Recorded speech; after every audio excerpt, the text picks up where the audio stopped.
మరొకసారి నా హృదయపూర్వక ప్రేమ వందనాలు. అందరికి వందనాలండి. చదవబడిన లేఖన భాగం పరిశుద్ధ గ్రంథమైన బైబిల్ నుంచి ఆదికాండం 32వ అధ్యాయం 24వ వచనం.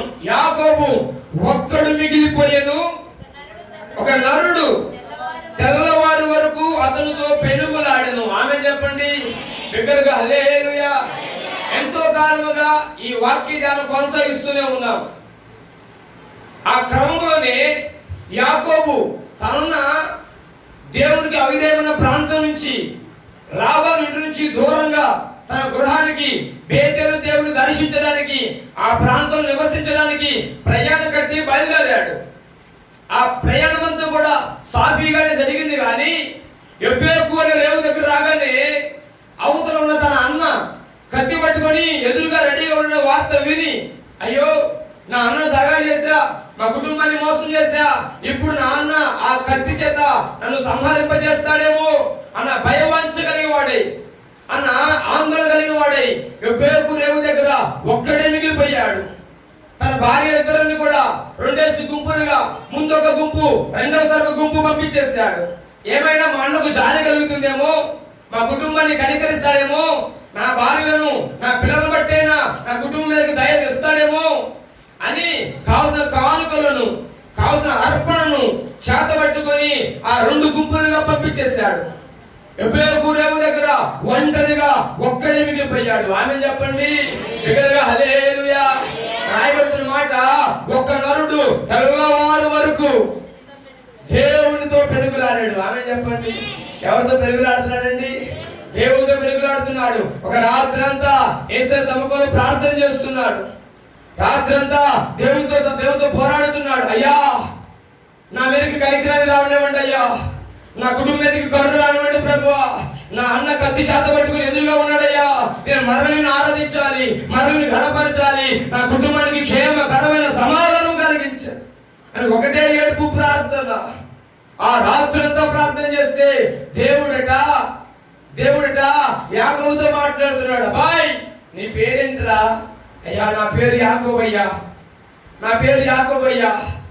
నిజమే చెప్పావు గాని నీ పేరుకు తగ్గట్టు నీ బ్రతుకుంది, కానీ ఇదిగో ఇది మొదలుకొని నీ పేరు యాకోబు అని పిలబడదు, ఇశ్రాయేలుగా పిలబడుతుంది. చూడండి యేసుకు స్తోత్రం చెబుదాం. హల్లెలూయా హల్లెలూయా. అన్నను మోసం చేసిన, తండ్రిని దగా చేసిన, కుటుంబాన్ని పాడు చేసిన దేవునికి మాత్రం ఉన్నది ఉన్నట్లుగా చెప్పేస్తున్నాడు. ఆమె చెప్పండి అయ్యా నేను యాకోబునయ్యా. తండ్రికి ఏం చెప్పాడండి? నా పేరు ఏశావు అని చెప్పాడు. లాభంతో ఎన్నో రకాల మాటలు మాట్లాడాడు. కానీ దేవుని దగ్గర ఆయన మాట్లాడుతున్నాడు కదా, అయ్యా నా పేరు యాకోబు అయ్యా, నా పేరు తగినట్లుగా నా బ్రతుకు మోసపడుతూ బ్రతికనయ్యా. ఇదిగో నువ్వు నన్ను ఆశీర్వదిస్తే తప్ప, నువ్వు నన్ను దీవిస్తే తప్ప ఈ ప్రాంతాన్ని విడిచిపెట్టినయ్యా, నువ్వు నీ కనికరమే దినవండి ప్రభువా అంటూ ఏడుస్తూ ప్రార్థన చేస్తున్నాడు. ఒక రాత్రంతా ఆశీర్వాదించు స్వామి, ఒక రాత్రంతా దీవించు ప్రభువా అని ఏడుస్తూ ప్రార్థన చేస్తున్నాడు. తెల్లవారపోతుంది, అబ్బాయి నువ్వు నా కాలు వదిలిపెట్టేసాయి, నేను వెళ్ళిపోవాలి అని దేవుడు మాట్లాడుతుంటే, లేదయ్యా లేదయ్యా నువ్వు దీవిస్తే తప్ప నువ్వు విడిచిపెట్టనయ్యా. ఆమె చెప్పండి ఇక్కడికి హల్లెలూయా. పోనీ ఒక దెబ్బన కొడితే అతను నా కాలు విడిచిపెడతాడేమో, నన్ను విడిచిపెడతాడేమో అని చెప్పి ఒక దెబ్బ కొట్టినా కూడా అతని పెనుగులాట ప్రార్థనలో జయము పొందుకునేంత వరకు కూడా, తను కోరుకున్న ఆశ సఫలపరచబడేంత వరకు కూడా దేవుడు సముఖంలో ప్రార్థన చేస్తున్న ప్రార్థన వీరుడు యాకోబు. చూడగలిగా యేసుకు స్తోత్రం చెబుదాం. ఇక్కడికి హల్లెలూయా హల్లెలూయా. అలా అయితే నా ప్రియ సంగమా, ఈ ఉదయకాలం ఒక మాట, మనం కూడా ప్రార్థన చేస్తూనే ఉన్నాం. దేవుని సముఖంలో నీ ప్రార్థన అడిగి వదిలేసేదిగా ఉందా, అడిగి సంపాదించుకునేదిగా ఉన్నదా? యాకోబు వలె నువ్వు పెనుగులాడగలిగితే, ప్రార్థించగలిగితే యాకోబు పొందుకున్న ఆశీర్వాదము నిశ్చయముగా నీకు నీ కుటుంబానికి అందించడానికి నా దేవుడు సమర్థుడు, నేను ఆశీర్వాదించ సమర్థుడు. కారణం ఆయన నిన్న నేడు నిరంతరం ఏకరీతిగా ఉన్నవాడు, తారతమ్యం లేని వాడండి, భేదాలించిన వాడండి. నీకు ఒక ఆశీర్వాదం నాకు ఇచ్చేవాడు కాదు, అందరికీ సమానంగా ఆశీర్వాదాలు పంచగల దేవుడు ఈ ఉదయం ప్రకటించు యేసయ్య. యాకోబును దర్శిస్తున్నట్లే ఈ పగులు దర్శిస్తుండగా ఆయనతో పెనుగులాడి ఒక కృప పొందుకోవాలి. యాకోబు ఆశీర్వాదానికి కారణము 3 విషయాలు మీకు త్వరగా చెప్పిన శ్రద్ధగా ఆలకించండి. ఎందుకు యాకోబు ఆశీర్వాదించబడాలంటే ఒక రాత్రంతా దేవునితో పెనుగులాడుతున్నాడు. హోషియా గ్రంథంలో చెబుతున్నాడు కదా, భక్తులైన హోషియా, ప్రవక్త హోషియా 12వ అధ్యాయము 3-4 వచనాలు మాట్లాడుతున్నాడు కదా. ప్రవక్త హోషియా 12వ అధ్యాయము 3వ వచనం 4వ వచనం అంటాడు కదా. చదవగలరు ఎవరైనా? ఒక రాత్రంతా పెనుగులాడుతున్న యాకోబుతో దేవుడు సెలవిస్తున్నాడు ప్రవక్త ద్వారా. హోషియా గ్రంథం 12వ అధ్యాయము 13వ మాట. దొరకలేదమ్మా? చూడండి త్వరగా. నేను చూద్దాం శ్రద్ధగా ఆలకించండి. 750 పేజీ 12వ అధ్యాయము 3వ వచనం. తల్లి గర్భమందు యాకోబు తన సహోదరుని మడివను పట్టుకొనిను మగస్థితి కలవాడై అతడు దేవునితో పోరాడెను. ఆమేన్ చెప్పండి. ఆ తర్వాత 4వ వచనం రాయబడింది కదా, అతడు దూతతో పోరాడి జయమొందెను. అతడు కన్నీరు విడిచి అతని బతిమాలి బేతేలులో ఆయన అతనికి ప్రత్యక్షమాయెను. ఆమేన్ చెప్పండి. హల్లెలూయా. రాయబడుతున్న మాట, అతడు మగస్థితి గలవాడై దేవునితో పోరాడాడు. ఎట్లా అంట? మగస్థితి అనండి. ఈ మాట అర్థం చెబుతా, సొంత కొంచెం ఆగండి. హల్లెలూయా. ఆ క్రింద భాగం రాయబడుతుంది కదా, ప్రవక్త హోషియా ద్వారా 12:4 అన్నాడు కదా, అతడు కన్నీరు విడిచుచు దేవునితో పెనుగులాడాడు. హల్లెలూయా, హల్లెలూయా. ఎలా ప్రార్థన చేశాడో తెలుసా?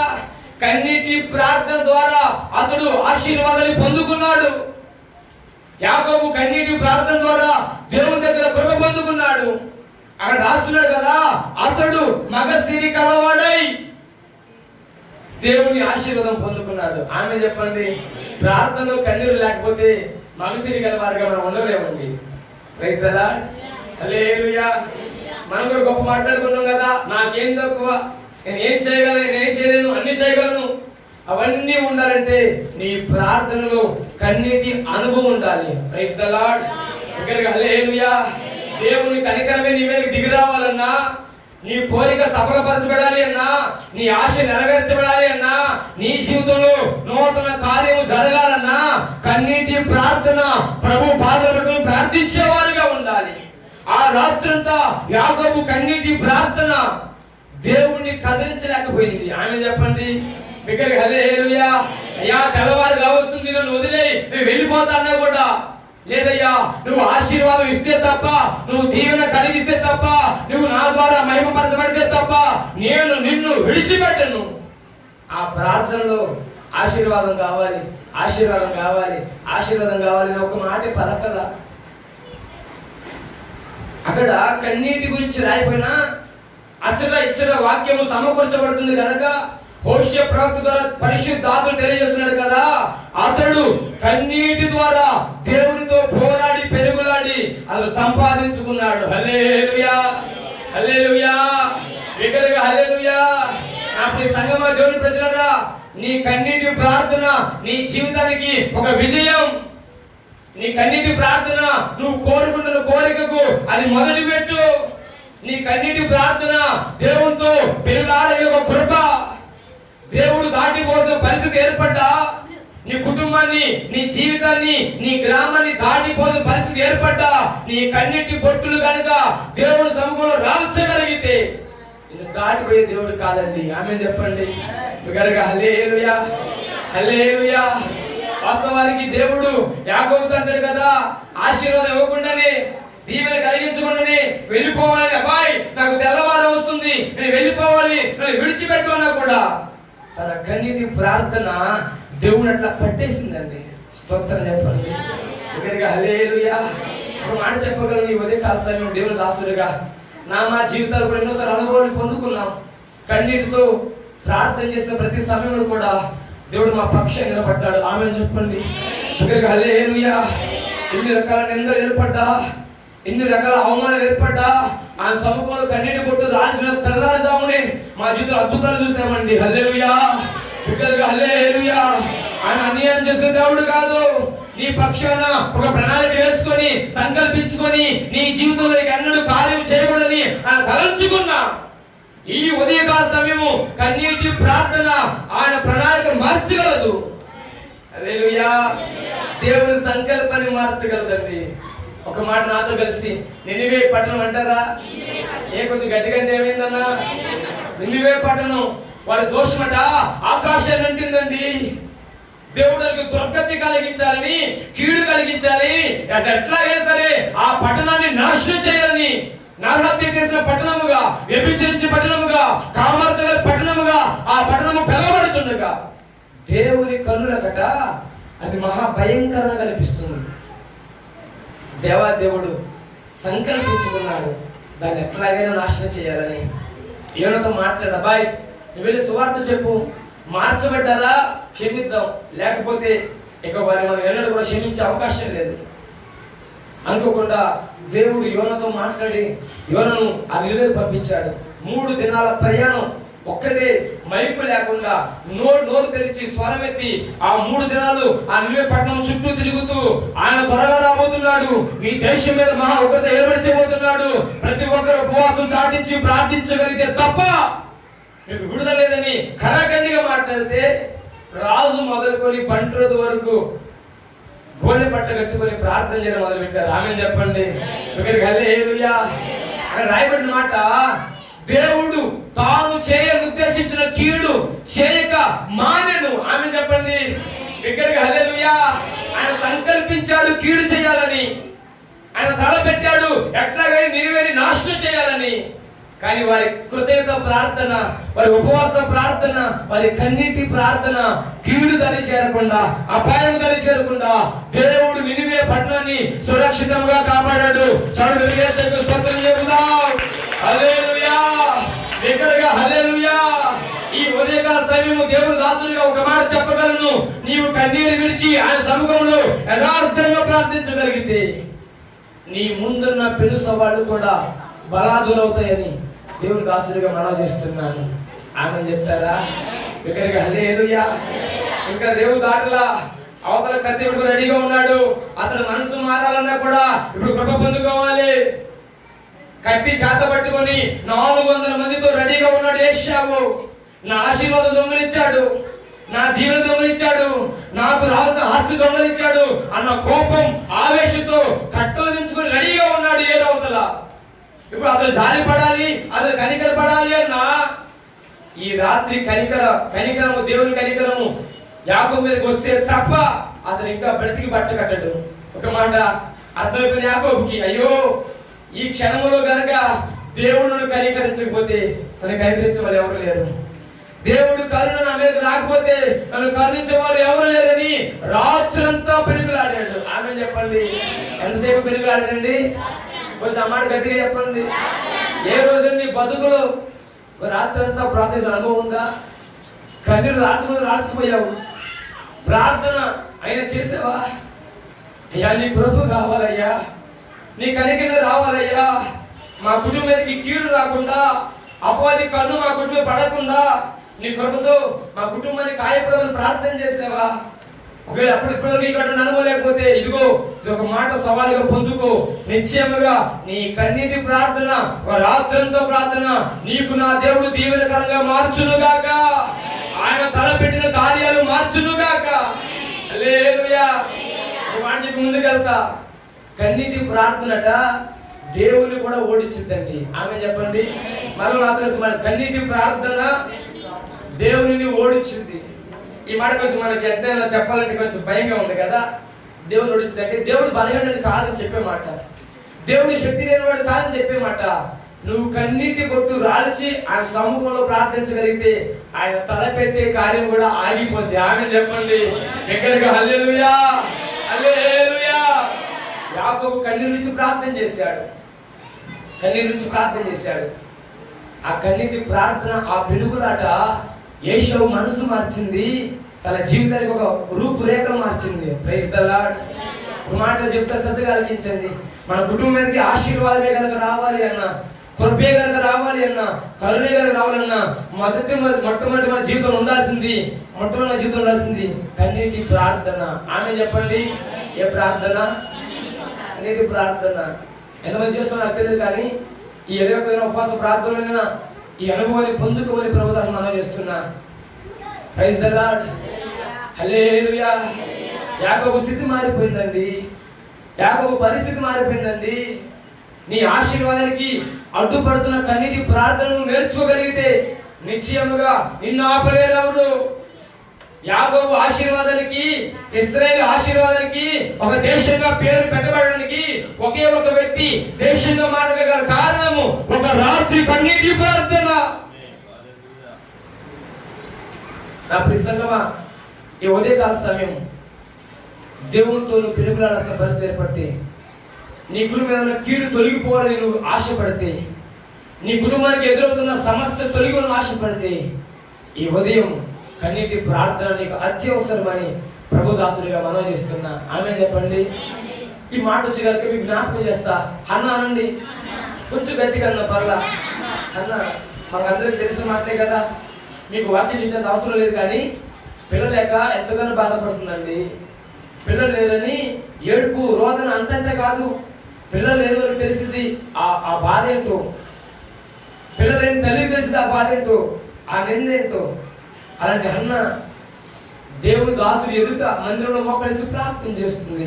బహు దుఃఖాక్రాంతురాలే వచ్చి ఆయన సన్నిధిలో ప్రార్థన చేస్తుందట. ఆమె ప్రార్థన అనుకున్న బలమైన ప్రార్థన వేరేదైనా ఆమె కన్నీటిని ప్రభు చూచాడు. ఆమె చెప్పండి దగ్గరికి. హల్లెలూయా. ఆమె గర్భము తెరిచాడు.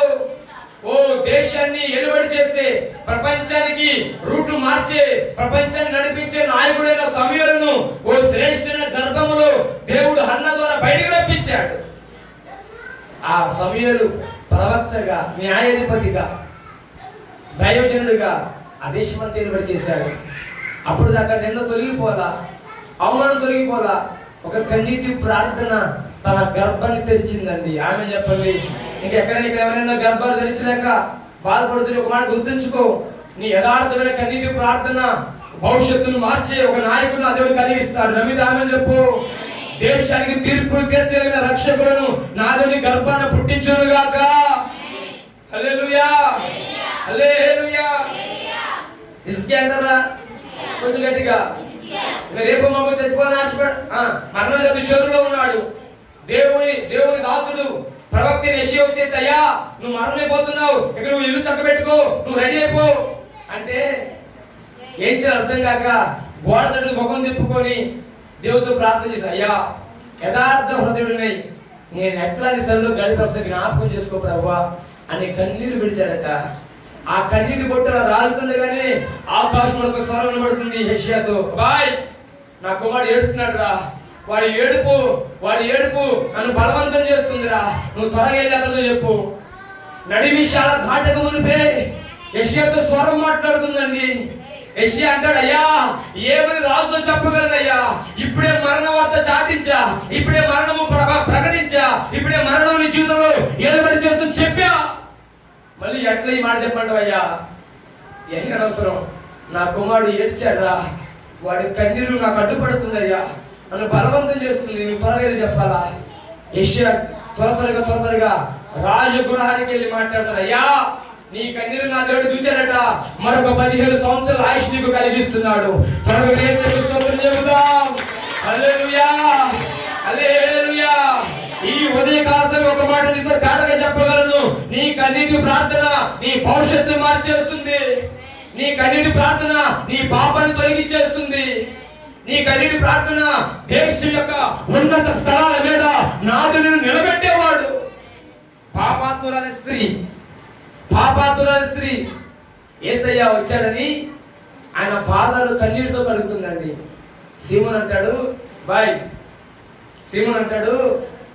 అమ్మా నువ్వు చేసే పని చాలా తప్పమ్మా, పాపంతో కూడుకున్న పని అమ్మా, నువ్వు ఎట్లా యేసయ్య పాదం ముట్టుకున్నావు, ఆయన పరిశుద్ధులు పాపివి.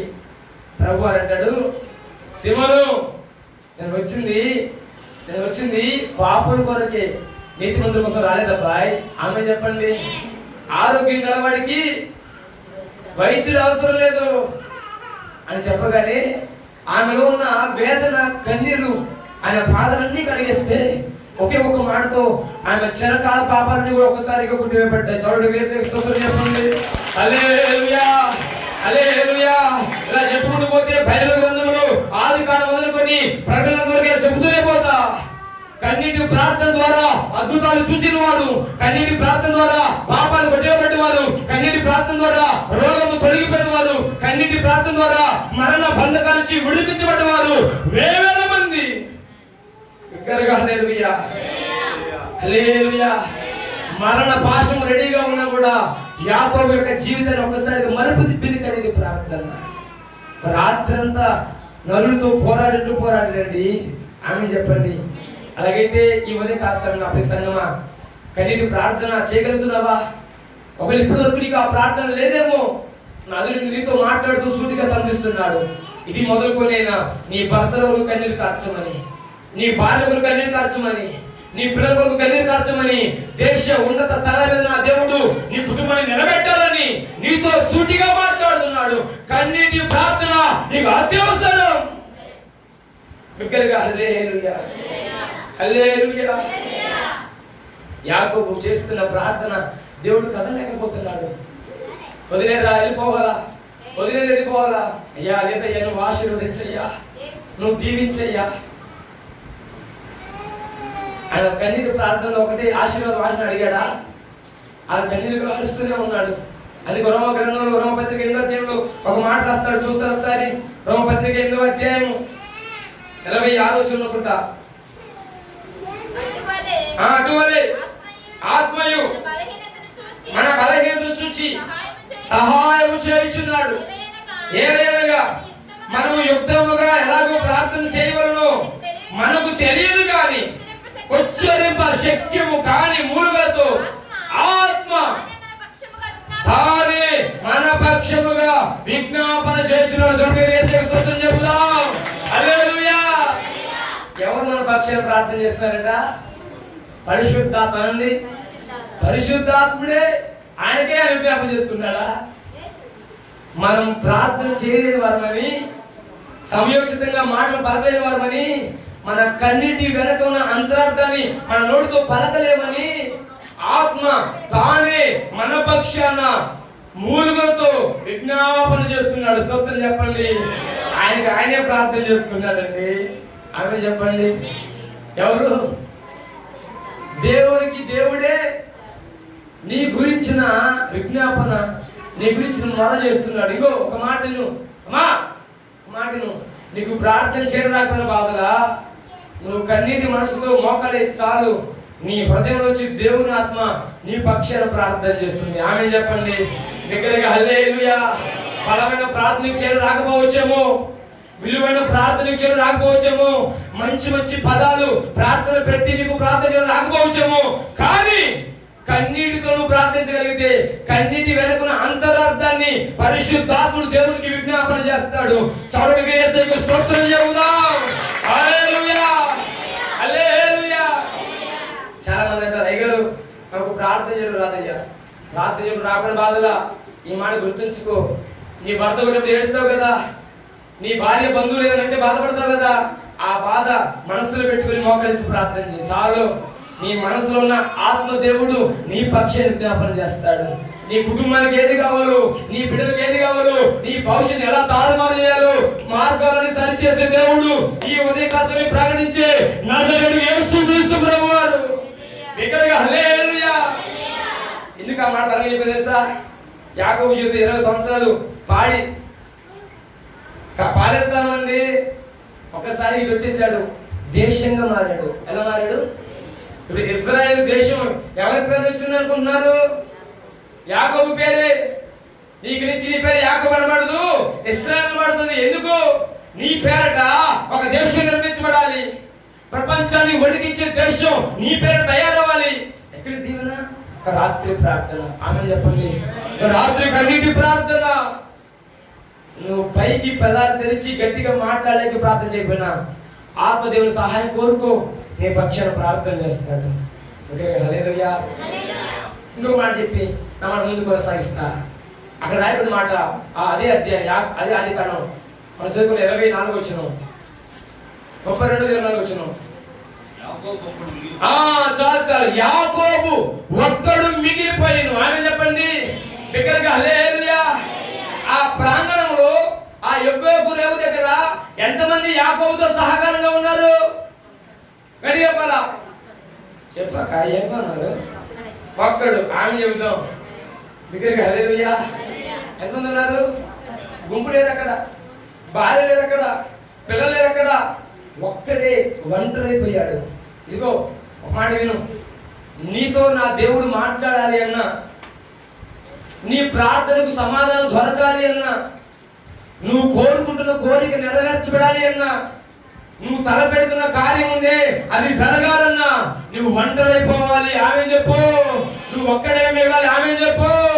నీ జీవితంలో ఒక్కడిగా నువ్వు గృహంలో ప్రార్థన చేస్తావు, మందిరంలో ప్రార్థన చేస్తావు, ఇంటిలో ప్రార్థన చేస్తావు. నువ్వు ఒక్కడవే ఒంటరైపోయి దేవునితో ప్రార్థన చేయాలి. ఆమె చెప్పండి. ఎప్పుడు దేవుడు యాకోబుతో మాట్లాడుతున్నాడు అక్కడ చెప్పాలా? అని చెప్పాలా? ఒంటరిగా ఉన్నప్పుడే భార్య వెళ్ళిపోయారు, పిల్లలు వెళ్ళిపోయారు, మందులు వెళ్ళిపోయి గుంపులు గుంపులుగా వెళ్ళిపోయారు. అక్కడ ఇంకెవరు లేరు, ఉన్నది ఒక్కడే యాకోబు. ఒక్కడే మిగిలిపోయి రాయబడింది. ఎందుకు యాకోబు ఆశీర్వాదం చెప్పనా అమ్మా? ఒంటరిగా ఉన్నప్పుడు చెప్పండి. ఎట్లా గట్టి చెప్పండి, మాట గట్టిగా కొంచెం గట్టి చెప్పండి. స్వార్థం గురించి ఒంటరిగా చెప్పు. గట్టి చెప్పలేదు అమ్మా నా కోసం. ఒంటరిగా. ఆమేన్ హల్లెలూయా. ఒక మాట ఆలోచించండి. ఒంటరి జీవితాలు చాలా మందికి ఎంతో ఏడుపండి. ఒంటరి బ్రతుకులు బ్రతకలేవు కూడా. అవును కాదా? ఈ మాట కొంచెం గట్టిగా పెట్టుకో. ఈ ఒంటరిగా బ్రతకలేమండి. బ్రతకాల్సి వస్తే మరణమే శరణమే కాదనిపిస్తుంది. నలుగురు ఉన్న ఒంటరి చేపడితే ఆ వేదన వేరు, ఆ బాధ వేరు. అది భరించే వారికి అర్థమవుతుంది, ఒంటరిగా ఉన్న వారికి అర్థమవుతుంది. ఇప్పుడు నా ప్రభు అంటాడు, ఎవరైతే ఒంటరి చేయబడతారో వారి యొద్దకు దిగి వచ్చే దేవుడు ఆయన. ఆమె చెప్పండి హల్లెలూయా. చాలా సార్లు మన జీవితంలో ఒకలాంటి ఇన్ఫీరియారిటీ, ఒకలాంటి ఆందోళన, అరే నేను ఒంటరిదాన్ని, నేను ఒంటరి వాడిని, నా జీవితంలో ఏదైనా జరిగిద్దేమో అని ఒకలాంటి భయం. ఈ ఉదయం ఒక మాట చెప్పగలను దేవుని దాసుడిగా, నీ ఒంటరి బ్రతుకులో ఒక్కడిగా మిగిలిపోయిన వేళ, ఒంటరిగా ఉన్న వేళ ఆయన పాదములు ప్రార్థించగలిగితే చాలండి, నా దేవుడు నీ కోసం దిగి వస్తాడు. ఆమె చెప్పండి బిగ్గరగా హల్లెలూయా హల్లెలూయా. ఒకటి యాకోబు జీవితంలో కన్నీటి ప్రార్థన ఆశీర్వాదాలు ఇస్తే, రెండు యాకోబు జీవితంలో ఒంటరి బ్రతుకు తనకు దీవెన కలిగించింది. మందల జనం ఉన్నారు తన దగ్గర, గుంపులు గుంపులు జనం ఉన్నారు తన దగ్గర. అబ్బో యాకోబు గురించి ఏమని చెప్పారండి? వెళ్ళింది ఒకటే కానీ గుంపులు గుంపులు జనాన్ని వస్తున్నాడు. దాసులేంది, పనివారేంది, ఉపపత్తులేంది, భార్యలేంది, పిల్లలేంది, మందలేంది, దుక్కుడెదిలేంది, ఎంతో ఒక గొప్ప సైన్యాన్ని వెంట పెట్టుకొచ్చాడు. నా మాట ఉరిదైతే 32 అధ్యాయం జాగ్రత్తగా చదవండి, మీకు బాగా అర్థమవుతుంది. 32 అధ్యాయం జాగ్రత్తగా చదివి మీకు అర్థమవుతుంది. జతలు కాదు, గుంపులు గుంపులుగా పంపించేశాడు. ఒంటరి అయిపోయాడు. ఇప్పుడు నా లేఖ బైబిల్ సెలవిస్తుంది, వారిలో ఒంటరి లేని వాడు 1000 మంది, ఎన్నిక లేని వాడు బలమైన జనాంగమగును. ఆమె చెప్పండి. ఈ మాట చెబుతుంటే నాలో పరిశుద్ధాత్మను ఉరకలు పెట్టిస్తున్నాడు. హల్లెలూయా హల్లెలూయా. నీ ఒంటరి బ్రతుకును చూసే దేవుడు ఆయన, నీ ఒంటరి జీవితాన్ని కనిపెట్టే దేవుడు ఆయన. నువ్వు ఒంటరిగా మోకాలేసినప్పుడు నీ పక్షి నిలబడే దేవుడు ఆయన. ఆమె చెప్పండి ఇక్కడికి హల్లెలూయా హల్లెలూయా. కొన్ని మార్లు దేవుడే వాళ్ళ ఒంటరి చేస్తాడండి. కొన్ని మార్లు అందరూ మన చుట్టూ ఉన్న మన వాళ్ళనే మన మీదకి పురుకొల్పి రేపి నానా రకాల మాట అనిపించి నువ్వు ఒంటరి చేస్తాడు. ఎందుకు చెప్పనా? ఆయన నీకు దగ్గరగా ఉండాలని. ఆమె చెప్పండి. ఈ మాటతో ఏకీభవిస్తే బిగ్గరగా ఆమె చెప్పండి హల్లెలూయా. నాతో ఈ మాట చెప్పడం కాదు అయ్యగారు, అందరూ ఉన్నారు కానీ లేనిపోని మాటలు, లేనిపోని గుచ్చుతున్నారు, మాట్లాడుతున్నారు. నేను బతిలు ఎందుకయ్యా అని నాతో చెప్పడం కాదు. ఒక మాట గుర్తుంచుకో, నీవు నీ కుటుంబ పక్షాన ఒంటరి చేయబడుతున్నావంటే ఆయనకు దగ్గర అవ్వాలని ఆశపడుతున్నాడు. బిగ్గరగా హల్లెలూయా ఇక్కడికి హల్లెలూయా. మోషే అంటారా? కొంచెం గట్టిగా అంటే ఏమైంది? మోషే 40 సంవత్సరాలు ప్యాలెస్ లో ఉన్నాడన్న, రాజ్యాధికారం, సకల శాస్త్ర ప్రావీణ్యుడు, రాజనీతి శాస్త్రం చదివినవాడు. అతనికి తెలియంది లేదు, అతను సాధించింది లేదు, అతను పొందుకోలేంది లేదు, అతను సమస్తము చిటికలో సంపాదించుకునే సమర్థుడు. అనుకోకుండా గుండెలో ఒక భారం వచ్చి పడేసింది, గుండెలో ఒక భారం వచ్చేసింది. అరే, నా ప్రజలు ఇంకా బానిసలుగా ఉన్నారు, అందుకే దేవుడు కాబోలు నన్ను రాజుగా కూర్చొని పెట్టాడు, అందుకే కాబోలు దేవుడు సింహాసన స్థితిలో కూర్చొని పెట్టాడు అనుకొని బారాబారా బయటికి వెళ్ళిపోయాడు. ఇశ్రాయేలు జనాంగానికి ఆటంకంగా ఉన్న వారిని ఒక్క దెబ్బతో కొడితే అక్కడికక్కడే మరణించాడు. ఆమె చెప్పండి, అది మోషే బలం. ఒక్క దెబ్బ చాలు ఒక్కొక్కరిని పాతి పెట్టడానికి. అట్లాగా అనుకున్నాడు మోషే. కానీ దేవుడే ఆ దేశ ప్రజలను మోషేకి వ్యతిరేకంగా మాట్లాడించాడు. దేవుడే ఫరోను మోషే మీదకి లేపేశాడు. అదే తన ప్రజలు కాపాడడానికి ముందుకు వస్తే ఆ ప్రజలు, ఏ ప్రజలు? ఇశ్రాయేలు జనాంగం అంటారు కదా, ఏందయ్యా నీ పరిస్థితి మాకు తెలియనుకున్నావా? ఒక దెబ్బతో కొట్టి చంపావు, నువ్వు చూడనుకున్నావా? నువ్వు మమ్మల్ని కాపాడతావా? నువ్వు మమ్మల్ని బతికిస్తావా? నీ వల్ల మేము కాపాడబడతామా అంటూ అన్నది ఎవరిని? మోషేని. ఇప్పుడు మోషే ఎవరి కోసం ప్రయాసపడుతున్నాడు? ఆ ప్రజల కోసం కాదా? చెప్పాలా? ఆ జనాంగం కోసం కాదా? వారిని కాదా కారణం నడిపించాలని ఆశపడేది? ఇప్పుడు ఎవరిని రేపుతున్నాడు? ఎవరిని పురుకొల్పుతున్నాడు? తన ఒంటరి చేయడం కోసం దేవుడే ఆ ప్రజలను వారి మీద రేపుతున్నాడు. ఎందుకంటే ఇంకా మోషేలో కొంత చచ్చిపోలేదండి. కొంత రాజ్య బలం ఉంది, అతిశయ అహం ఉంది, తెలివి ఉందన్న బలం, జ్ఞానం ఉందన్న బలం, నేను చేయగలను, ఐ కెన్ డూ అన్న బలం తనలో ఉందని దేవుడే మోషేను వేరు చేస్తున్నాడు. ఆమె చెప్పండి హల్లెలూయా. అక్కడి నుంచి తరిమితే పోయి పారాను అనబడుతున్న మిద్యాను అరణ్యములో ఒంటరిగా ఉన్నాడు.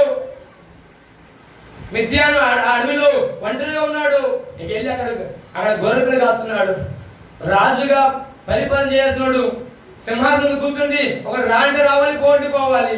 వాడి పరిస్థితి ఒక్కసారిగా గొర్రెలు కాసుకునే పరిస్థితి అయిపోయింది. ఆమె చెప్పండి హల్లెలూయా, హల్లెలూయా. ఎప్పుడైతే తన జీవితం అరణ్య పాలైపోయిందో, తనలో ఉన్న గర్వం, అహంకారం, అవిధేయత అంతా ఒకసారిగా పుట్టివేయబడింది. స్తోత్రం చెప్పండి, వికరిగా స్తోత్రం చెప్పండి. భూమి మీద సాత్వికుడిగా తయారు చేయబడ్డాడు. ఇక సాత్వికుడు అంటూ ఎవరైనా భూమి మీద ఉంటే అతను మోషేనే. అంతటి సాత్వికం. ఇక గొర్రెల కన్నా ఇంకేం గొప్ప జరుగుతాయండి? ఇట్లా అంటే ఇటు వస్తాయండి గొర్రెలు, మోగజేవ చెబితే ఏంటండి? పోనీ ఒకటా రెండా యశోబు గారు నీలాగా ఆవులంటానికి మహాంటి 4 ఆవులు ఏమో ఇటోటాలు పలుకుతూ, గొర్రెలు అంటే 100 గొర్రెలు, 1000 గొర్రెలు, వాటిని మేపాలంటే ఒకటి పోతే ఒకటి పోతుంది. హల్లెలూయా. చెట్టు ఎక్కపక్కడి చెట్టుకి ఇక ఎక్కలేని బీపీ అంతా ఒక్కసారిగా నార్మల్ అయిపోయింది. ఇక లాభం లేదు బాయ్, మన వల్ల కాదు అనుకొని ఓపికతో చెప్పడం. పోనీ కొడదామా అంటే యజమానుకోడు, ఒక దెబ్బకే మనిషిని కూడా చంపినోడు ఒక దెబ్బకే చచ్చిపోవండి. మరి ఇక ఏం చేయని పరిస్థితి. ఓపికతో సహనంతో వాటిని చక్కగా నడిపించాడు. అనుకోకుండా తన యొక్క నడవడికలో మార్పు కనిపెట్టిన దేవుడు, తన హృదయంలో, తన అంతరంగంలో మార్పు కనిపెట్టిన దేవుడు ఒకసారిగా నేరుగా తనున్నసారి దిగొచ్చాడు. బిగ్గరగా స్తోత్రం చెప్పండి, హల్లెలూయా. మోషేతో మాట్లాడుతున్నాడు. అబ్బాయ్ ఎవరా అంటుండే కానీ ఆ పొద నుంచి పొగ మండుతున్న అగ్ని జ్వాల, ఆ అగ్ని జ్వాల నుంచి ఒక స్వరం పడుతుంది. ఏందా వింత, ఏందా ఆశ్చర్యం, మనిషి లేడు, మాటలు వినబడుతున్నాయి, మనిషి కనబట్ల స్వరం పడుతుంది. చూస్తేనేమో పొద భగభగం కాలిపోతుంది, కానీ ఆ పొద పచ్చగా ఉంది. ఏంట్రా ఇంత వింత, నా జీవితంలో ఎప్పుడు చూడలేదే, నా జీవితం ఎప్పుడు ఇలాగంటే కనిపించలేదే అనుకుంటుండగానే దేవుడి స్వరం మాట్లాడుతుంది. నీ పాదాలు విప్పి, నీ చెప్పులు విప్పి ఈ స్థలానికి రా, ఇది పరిశుద్ధమైనది. ఆమె చెప్పండి. దేవుడు దిగొచ్చి మాట్లాడే స్థలం చెప్పనన్నా, దేవుడు దిగొచ్చి మాట్లాడతానని చెప్పనా? నీ ఒంటరి బ్రతుకు. ఆమె చెప్పు, నువ్వు ఒక్కడగా విడిపోయినప్పుడు నా దేవుడితో మాట్లాడతాడు. నీలో ఉన్న అతిశయము, అహంకారము, జ్ఞానము తొలగించేసి, నేను సమస్తము శూన్యమయ్యా, నాలో ఏమీ లేదయ్యా, నీవే సమస్తమయ్యా అని ప్రభుతో నువ్వు చెప్పగలిగినప్పుడు ఆయన దిగి వచ్చి నీ పక్షాన నిలబడతాడు. స్తోత్రం చెప్పండి, హల్లెలూయా. హల్లెలూయా. చాలా మార్లు ఒంటరి బ్రతుకు వాళ్ళకి చాలా ఇబ్బంది, బ్రతకలేము. ఈ బ్రతికితే ఏంటి పాస్టర్ గారు, బ్రతకపోతే పాస్టర్ గారు అనే వాళ్ళని చాలా మంది చూసా. ఎందుకంటే పిల్లలు ఒక మాట, కొడుకులు ఒక మాట, కూతురు ఒక మాట, చుట్టూ ఒక మాట, అనేక రకాలుగా మన మీద ఏ నింద లేకపోయినా, మన మీద ఏ తప్పు లేకపోయినా ఎన్నో రకాల మాటల చేత మనం చిత్రించేవారు ఉన్నారు. కానీ ఒక మాట చెప్తే శ్రద్ధ కలిగించు. నువ్వు ఎందుకు అవహేళన చేయబడుతున్నావు, నువ్వెందుకు ఎగతాళి చేయబడుతున్నావు, నువ్వెందుకు ఒంటరి చేయబడుతున్నావు అంటే నా దేవుడు నీతో ఉండాలి. నమ్మితే ఆమె చెప్పు బిగ్గరగా హల్లెలూయా. యాకోబు ఒక్కడే అక్కడ మిగిలిపోయాను. దేవుడు దిగొచ్చి మాట్లాడుతున్నాడు. ఇంకా చెప్పాలనుకోతే చాలా మంది ఉన్నారు. దానియేలు, యోహాను, ఏలియా, ప్రకృతి శాసించిన ఏలియా అహాబు రాజుకు భయపడి ఉరుకుతున్నాడండి. ఏందయ్యా నువ్వు అరణ్యంలో 450 మంది చంపాలా, ఆకాశుని వర్షం కురిపించాలా, దేవుని కార్యాలు చూడాలంటే ఒంటరైపోవాలా, వేరైపోవాలా, జనంతో కలిసి ఉండకూడదు, ఒక ప్రత్యేకమైన జీవితం నీకు ఉండాలా. జనం మనం, ధనం మనం అన్నట్లు కాకుండా జనం నుంచి వేరుగా నువ్వు సిద్ధపడి రాగలిగితే నిశ్చయమని అదే మాట్లాడతాడు. ఏది నిలబెట్టుకున్న దేవుడిని నిలబెట్టుకోడా. హల్లెలూయా. అందరూ సబ్బడ్డారు, స్తోత్రం చెప్పండి. చేతి హల్లెలూయా, హల్లెలూయా. యోహాను అంటారా కొంచెం గట్టిగా. అదే రోమ ప్రభుత్వంలో ఉన్న యోహాను చెరసాల ఉన్నాడని చెప్పేసి ఇక వీళ్ళు అందరికి సువార్త చెప్పేస్తున్నాడు. వీడెవడా బాబు బయట సువార్త చెబుతున్నాడు చెప్పేసి జైల్లో పెడితే జైల్లో సైనికుడు సువార్త చెబుతున్నాడు. అబ్బా యోహాను, నువ్వు వెనక సువార్త చెబితే కాలిపోతున్నా సలసల కాగుతూ నూనె పెడేస్తాం. ఏమంటాడు, అయ్యా నేను చూసింది, నేను ముట్టుకున్నది, నేను విన్నది, నా కళ్ళాలో చూసిందని నేను చెప్పకుండా ఉండలేనయ్యా. అంతే అంటావా? అంతేనయ్యా. తీసుకెళ్లి నూనె ఏంటంటే అమాంతం ఇస్త్రేస్తే ఆ సలసల కాగుతున్న నూనె కూడా చల్లారిపోయింది. ఆమె చెప్పండి ఎక్కడిగా హల్లెలూయా, హల్లెలూయా. అరే వీడు సలసల కాగుతున్న నూనె కూడా మనల్ని అప్పగించబట్టలేదురా. చంపుదామంటే రాజు దూరంగా మారిపోతున్నాడు రా. వీడికి మరణమే దూరం అయిపోతుంది ఏందిరా. ఒక పని చేద్దాం, వీడిని వంటలు చేసేద్దాం, వంటల కన్నా ఇంకా బతుకు ఘోరం బ్రతుకుంటుందా అనుకొని తీసుకెళ్లి పద్మావాసు దేవుని పడేస్తారు. వాళ్ళు పడేయడం కాదు, నా యేసే తీసుకెళ్ళాడు. స్తోత్రం చెప్పండి ఎక్కడిగా హల్లెలూయా, హల్లెలూయా. రోమప్రభుత్వం అనుకున్నారక్క, రోమప్రభుత్వం అనుకున్నారు. ఇక వీడి పేడ ఎదిగిపోయింది, ఇక సువార్త చెప్పేవాడు లేడు. కానీ ఏం చెప్పాలో, ఏం మాట్లాడాలో, భవిష్యత్ గురించిన జ్ఞాన వాక్కులు యోహానుకు నా దేవుడు ప్రత్యక్షపరిచాడు. చదువుగా యేసుకు స్తోత్రం చెప్పండి హల్లెలూయా. వాస్తవానికి రోమప్రభుత్వం అనుకున్నారు కదా, యోహాను ఒంటరి చేశాం, యోహాను ఒక్కడే చేశాం, ఇక వాడిని జంతువులు తినేస్తాయి, అరణ్యంలో వాడు నీళ్ళకి చచ్చిపోతాడు, నీళ్ళు లేక చచ్చిపోతాడు, కింది లేక చచ్చిపోతాడు, పీడిపోతాడు అనుకున్నారు. కానీ వాళ్ళు అనుకున్నంతసేపు పట్ల మరలా పరలోకి వెళ్ళి ఆ భవిష్యత్తు వాక్యాలు నేర్చుకుని తిరిగి వచ్చి భూమి మీద రాయడానికి స్తోత్రం చెప్పండి హల్లెలూయా. ఈ ఉదయకాల సమయం ఒక మాట చెప్తున్నా, నీ జీవితంలో కనుక ఎవరైనా ఎగతాళి చేస్తున్నా, నిందించినా, అవమానపరిచినా, నీ భక్తి యథార్థమైనదైతే, నీ నీతి యథార్థమైనదైతే ఒక మాట గుర్తుంచుకో, నువ్వు ఒంటరి చేయబడుతున్నది, నువ్వు ఒక్కరిగా మిగిలిపోతున్నది. ఆయన నీకు దగ్గర అవడానికి ఆమె చెప్పండి. నీ ద్వారా కొన్ని కార్యాలు జరిగించడానికి ఆమె చెప్పండి. నీ ద్వారా నూతన కార్యం నా దేవుడు అనేక జీవితాలు జరిగించడానికి మాత్రమే నిన్ను ఆయన ఒంటరి చేస్తున్నాడు. ఆమె చెప్తారా దగ్గర హల్లెలూయా. దేవుని దర్శనం లేదా దేవుని ఆశీర్వాదం మన మీద రావాలంటే ఒకటి కన్నీటి ప్రార్థన నీ జీవితంలో ఉండాలి. రెండు యాకోబు ఒక్కడైపోయినట్లుగా నువ్వు ఒక్కదానివి కావాలి, నువ్వు ఒక్కడే కావాలి. ఏం దగ్గర మా బంధువులు లేరా, పిల్లలేరా, నేను వేరు కాదు ఉండదని చెప్పట్లా, నీ బాధ్యతను నిర్వర్తించు. ఒకవేళ ఒంటరి అయిపోవాల్సిన సమయంలో భయపడమాక, ఒక్కదాని మిగిలిపోతున్న సమయంలో భయపడమాక. ఆయన నీ ద్వారా కొన్ని కార్యాలు జరిగించాలని ఆశపడుతున్నాడు. ఆమె బిగ్గరగా హల్లెలూయా, హల్లెలూయా, హల్లెలూయా. ఒకవేళ అందరూ మాతో ఉన్నారు గారు, నేను ఎట్లా ఒంటరైపోతా. కొంతమంది మూర్ఖులు ఉంటారండి.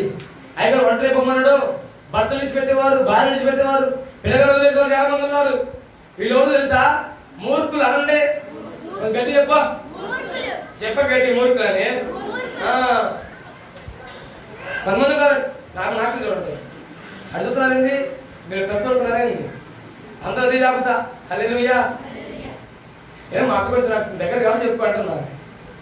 భర్తను నడిచిపెట్టి, భార్య వదిలిపెట్టి, కుమారుడు పెట్టి నువ్వు జీవితం వీలేదు. ఒకవేళ వాక్యం చెబుతుంది ఒంటరి కావాలనుకుంటే నీ గృహంకి వెళ్ళి నువ్వు ఒక్కదాని తలుపు వేసుకొని ప్రార్థన చెప్పు. ప్రభుత్వం ఎంతసేపు చేయగలవు అంతసేపు ప్రార్థన చేయి. హల్లెలూయా. కుటుంబం అంతా అయిపోయి పెద్ద తర్వాత మీరు చేదరించేవారు అంటారు, నేను అవమానపరిచేవారు. అలాంటి సమయంలో ఒంటరి ఇబ్బంది లేదు. కానీ అన్ని ఉన్నప్పుడు ఒంటరి కావాలి నువ్వు ఆశపడమా. స్తోత్రం చెప్పండి. ప్రత్యేకంగా బ్రతుకు మంచిది, వేరుబాటుగా బ్రతుకు మంచిది, పరిశుద్ధంగా జీవించు మంచిది. ఆమె ఈ మాట గట్టిగా ఆమె చెప్పండి. హల్లెలూయా. కొన్నిసార్లు నువ్వు ఒంటరి అయితేనే దేవుడిని ఆశీర్వాదిస్తాడు. Praise the Lord. ఒక మాట ముగించేస్తా. యాకోబు ఆశీర్వాదం గల కారణం ప్రమాణ చెప్పేస్తా. అక్కడే అదే అధ్యాయంలో రాయబడుతుంది. కిందకి వెళ్తే 27 వచ్చిన ఆయన నీ పేరేమని అడగగా అతడు యాకోబు అని చెప్పాను.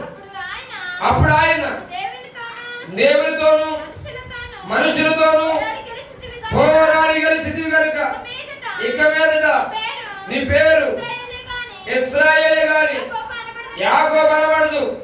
అప్పుడు యాకోబు నీ పేరు దయచేసి అందుకు ఆయన అక్కడ అతనిని ఆశీర్వాదించను. ఆమె చెప్పండి ఇక్కడికి. హల్లెలూయా, హల్లెలూయా. యాకోబును దేవుడు ఆశీర్వాదించాడు. ఆమె ఈ ఆశీర్వాదానికి మరొక కారణం చెప్పాలని ఆశపడుతున్నా. నువ్వు దేవునికి అవకాశం ఇవ్వగలిగితే నేను ఆశీర్వదిస్తాడు. ఏంటిది? నువ్వు దేవునికి అవకాశం ఇవ్వగలిగితే ఆశీర్వదిస్తాడు. నువ్వు మంచిగా అక్కడ ఆ పాఠ్యభాగం చదవగలిగితే దేవుడు దిగి వచ్చినట్లుగా కానీ, దేవుడు యాకోబుతో మాట్లాడుతున్నట్టు కానీ అక్కడ ఏ మాత్రం కూడా మాటలు అయితే సింక్ అవ్వదు. ఆ పాఠ్యభాగంలో దేవుడు కనిపించడు. ఆ పాఠ్యభాగంలో అక్కడ చదువుకున్న మాటలలో ఏ మాత్రం సింకు పోలిక ఉండదు. అరే మోషే ఏమైనా తప్పు చేశాడా? భక్తులు మోషే రాసిన రాతల్లో ఏమైనా లోపం ఉందా అంటే మోషే రాతల్లో లోపం లేదు, చూసే మనలో చదివే మనలో లోపం ఉంది. ఆమె చెప్పండి దగ్గరగా. హల్లెలూయా, హల్లెలూయా. దేవునికి యాకోబు అవకాశం ఇచ్చాడు కనుక దేవుడు యాకోబును ఆశీర్వాదించాడు. మనం అనుకోవచ్చు ఎక్కడ అవకాశం ఇచ్చాడయ్యా? 20 సంవత్సరాలు పెట్టేసాడు, 20 సంవత్సరాలు బానిస పని చేశాడు, తర్వాత అది మానవ దారికి వచ్చాడు. కానీ ఎక్కడ దేవుడికి అవకాశం ఇచ్చాడు? ఒక మాట అడుగుతా, ఎక్కడ దేవుడు యాకోబుతో లేడు? అసలు నా మాట అర్థం అనుకుంటున్నా. ఎక్కడ దేవుడు యాకోబుతో లేడు? 28వ అధ్యాయం 12 చదువుకున్నాం. 28వ అధ్యాయం. తెల్లవారినప్పుడు యాకోబు లేచి 15 ఒకసారి 15 చదువుకున్నాం. ఇదిగో నేను నీకు తోడైండి, నీవు వెళ్ళు ప్రతి స్థలమందు నిన్ను కాపాడొచ్చు, ఈ దేశమునకు నిన్ను మరలా రప్పించదును, నేను నీతో చెప్పినది నెరవేర్చే వరకు నిన్ను విడువనని చెప్పాను. ఆమె చెప్పండి దగ్గరగా. హల్లెలూయా, హల్లెలూయా. ఎప్పుడు లేనండి యాకోబుతో దేవుడు. అతను దర్శించినప్పుడే, బేతేలులో దేవుని మహిమ ఆవరించినప్పుడే దేవుడు అంటాడు, అబ్బాయ్ నువ్వు వెళ్ళు ప్రతి స్థలములో నేను నీతో కూడా ఉంటా, నేను నీతో చెప్పినది నెరవేర్చే వరకు నీకు తోడుగా ఉంటా. ఆమె చెప్పండి. ఇప్పుడు అడిగితే ఒక మాట చెప్పండి. అమ్మో నావే చూడాలి అందరూ కూడా. ఇప్పుడు ఒక మాట చెప్పండి. 7 సంవత్సరాలు కొడుకు చేసినప్పుడు దేవుడు యాకోబుతో లేడా? ఈ మాట ప్రకారం ఉండడు కదన్నా, అవును కదా? బాల్య పని చేసినప్పుడు, జీతం కట్ చేసినప్పుడు, లాభాలు ఇబ్బంది పెట్టినప్పుడు, లాబాను రాహేలు ఇస్తా అని చెప్పి లేనిచ్చి మోసం చేసినప్పుడు ప్రతి విషయంలో దేవుడు యాకోబుతోనే ఉన్నాడు.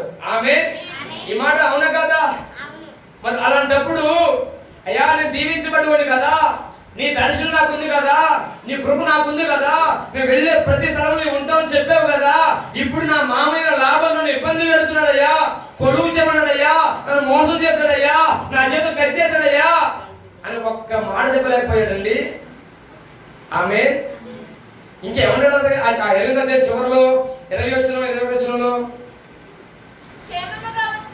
అప్పుడు యాకోబు నేను తిరిగి నా తండ్రి ఇంటికి క్షేమంగా వచ్చినట్లు దేవుడు నాకు తోడయింది, నేను వెళ్ళుచున్న ఈ మార్గంలో నన్ను కాపాడి తిరుటకు ఆహారమును ధరించుకుని వస్త్రములను నాకు దయచేసేటలా యెహోవా నాకు దేవుడు. ఆమె చెప్పండి, ఏనకంటే ఇప్పుడు వాగ్దానం చేసింది, ఏ ప్రమాణం చేసింది? ఈ ప్రమాణం ఎవరిది? ఇప్పుడు ఈ తిరుమల ఎవరిది? యాకోబుది కాదా?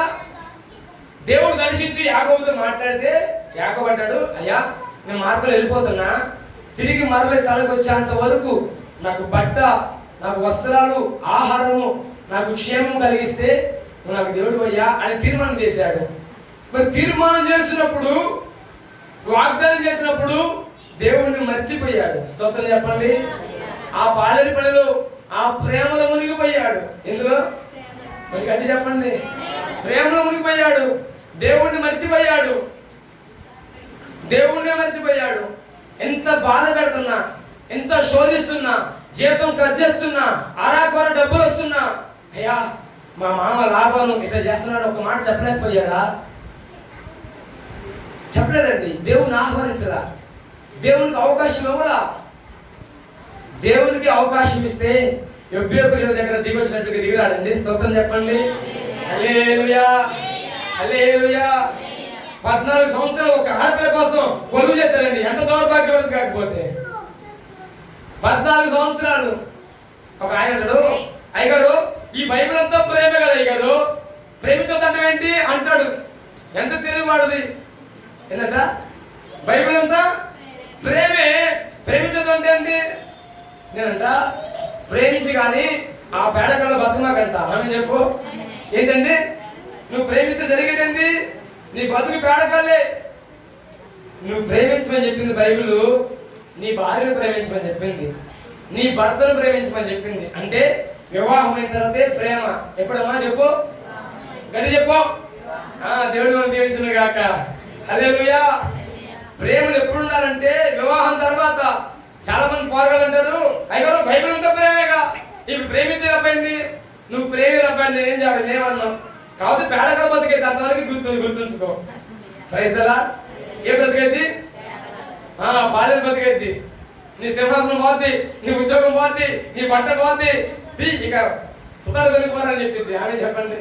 ఎక్కడికి? హల్లెలూయా, హల్లెలూయా. అంత బాధ పెడుతున్నా కూడా యాకోబు ఎప్పుడు ఎన్నడు 20 సంవత్సరాల సమయంలో కాలంలో దేవుని ఆహ్వానపరచదా, దేవునికి అవకాశం ఇవ్వదా. ఎప్పుడెప్పుడు దేవుని దగ్గర అన్న చంపుతాడు అనేసరికి దేవుని దగ్గర పెరుగులాడుతున్నాడు. నేరుగా దేవుడు దిగు చేసి మాట్లాడాడు. స్తోత్రం చెప్పండి. ఇక్కడికి హల్లెలూయా. అలాగే ఒక మాట, ఈ ఉదయకాల సమయంలో నా దేవుని ఆహ్వానించగలవా? నీ కుటుంబానికి అవకాశం ఇవ్వగలవా? అయ్యా నా పిల్లల దగ్గర ఎందుకు ప్రభువా, మా కుటుంబాన్ని నడిపించండి అయ్యా, నీ సన్నిధి మాతో ఉంచండి అయ్యా అను దేవుని ఆహ్వానించి నువ్వు ఆహ్వానించే అవకాశం ఇవ్వగలిగితే నీ పక్కన నిలబడి ఒక కౌశలంలా ఉంటాడు. ఆమె చెప్పండి. నువ్వు ఇంకా ఆహ్వానించలేదు కాబట్టి నీ ఇంట్లో ఇంకా సమస్యలు, శోధనలు, ఇబ్బందులు. నువ్వు ప్రభుకు అవకాశం చూడు. యాకోబును ఎబ్బేకు దర్శించినట్లుగా, యేషపు హృదయాన్ని మార్చినట్లుగా, దేశ భవిష్యత్తును మార్చినట్లుగా నిన్ను, నీ భవిష్యత్తును మార్చిన దేవుడు ప్రకటించేస్తయ్యా. బిగ్గరగా హల్లెలూయా, బిగ్గరగా హల్లెలూయా, హల్లెలూయా. 3, నీ ఆశీర్వాదానికి మరొక కారణం, నువ్వు దేవునికి అవకాశం ఇవ్వాలి. ఏంటిది? దేవునికి అవకాశం ఇవ్వాలి. ఆమె చెప్పండి. ఒక మాట చెప్పినప్పుడు ముంచేస్తా. నవ్వు చూడండి అందరూ కూడా, కొంచెం నవ్వు చూద్దాం అందరూ కూడా. ఒక ఆయనట కొత్త ఇల్లు కట్టుకున్నాడు. ఒక ఆయన ఒక మంచి బిల్డింగ్ కట్టుకున్నాడు. మంచి బిల్డింగ్ కట్టుకొని 3 బిల్డింగ్ కట్టేశాడు. నాకు బాధ అనుకున్నాడు. అయ్యగారు పిలిపించాడు, ప్రార్థన చేయించాడు. ఇక అతని మనసులో ఒక తీర్మానం తీసుకున్నాడు, దేవుడు పైన ఉండాలా, ఆయన మహిమల దేవుడు కనుక పై స్థానంలో ఉండాలని చెప్పి 3వ అంతస్తు అంతా కూడా దేవుడికి అప్పగించేసి, అయ్యా ఈ అంతస్తు అంతా నీకే ప్రభువా, ఇక్కడ ప్రార్థన జరగని, ఆరాధన జరగని, ఏదైనా జరగని ప్రభువా నీకేనయ్యా, నీకేం కావాలో నాకు చెబితే నువ్వు నాకు ఇచ్చిన దాంట్లో నీకోసం నేను సమర్పిస్తానయ్యా అని నాకు ఒక కాలింగ్ బెల్ కొట్టి చాలు, నేను వచ్చేస్తాను దగ్గరికి అని చెప్పేసి దేవుణ్ణి ఆ పై గదిలో పెట్టేసి తన జీవనం కొనసాగిస్తున్నాడు. అనుకోకుండా ఒక రాత్రి శత్రువులు తన ఇంటి మీదకి వచ్చేసారు, దండెత్తారు. కాలింగ్ బెల్ పట్టగానే త్వరగా ఎవరు బంధువులు వచ్చారేమో అనుకొని డోర్ తీస్తే వచ్చిన దండకులు తనని చితకబారేశారు. ఇక్కడుండి లోపల ఏ చెప్పుకున్నాడు, శిలువెత్తులు చెప్తున్నారు కానీ వచ్చింది శత్రువు కదా, వాడు ఎక్కడికైతే అవకాశం ఉంది. మిఖాయేలుతో యుద్ధం చేసేంత వరకు అంతటా ఆ పరలోకములో యుద్ధము జరిగిను.